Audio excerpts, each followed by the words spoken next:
Tamo, ang daming mga pangit na building sa gitna. Ay, mga bahay pala. Pangit na mga bahay. Dapat yan i-align nila para maganda talaga tingnan.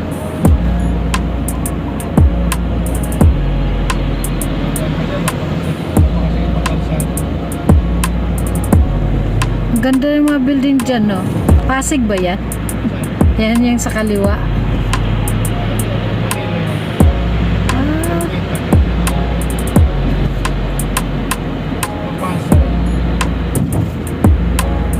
Ganon?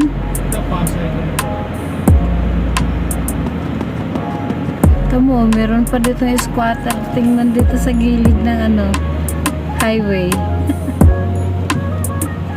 Pero naka-aircon.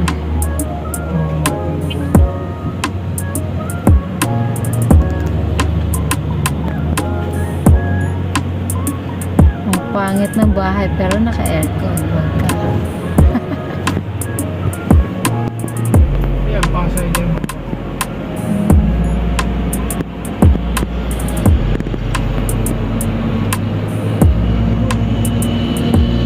Ang ganda ng mga building dito sa kaliwa eh.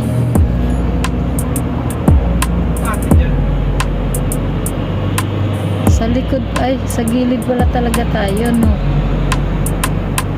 Pagitan ng expressway ito sa lalim. Kalsada rin sa lalim ito.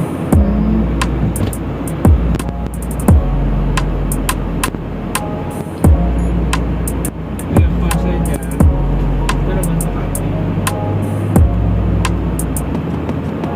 Yan na yung mga pabahay ni dati. Ato gilid? Tapos yan. Yung mga nakatira sa Riles, pinagawa ng bahay. Yun. Oo.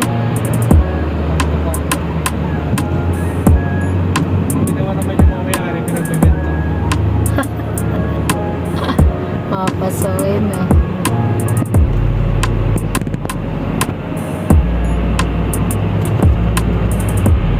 Bibigyan na nga eh.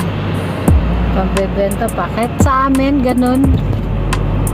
Binigyan ng gobyerno, pinabibenta. Siyempre, hindi makapag-negosyo kasi nasa taas ka. Pero makapag-negosyo sa taas. Mga squat na lang sila ulit. Ganda ng mga building.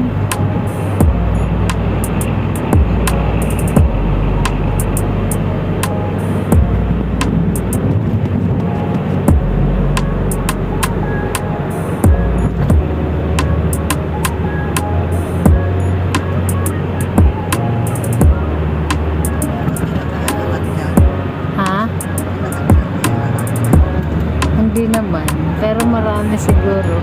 Saan ba daw siya na? Portofino.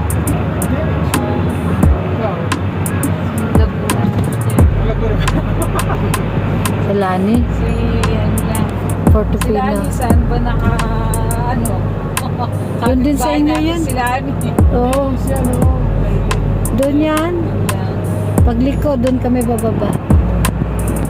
Pagliko yung San Isidro. Paano siya? Mga kababayan mo to. Pero,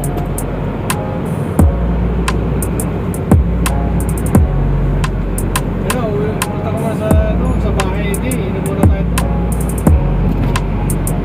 Magpupodya. Thanks for watching mga ka-winners!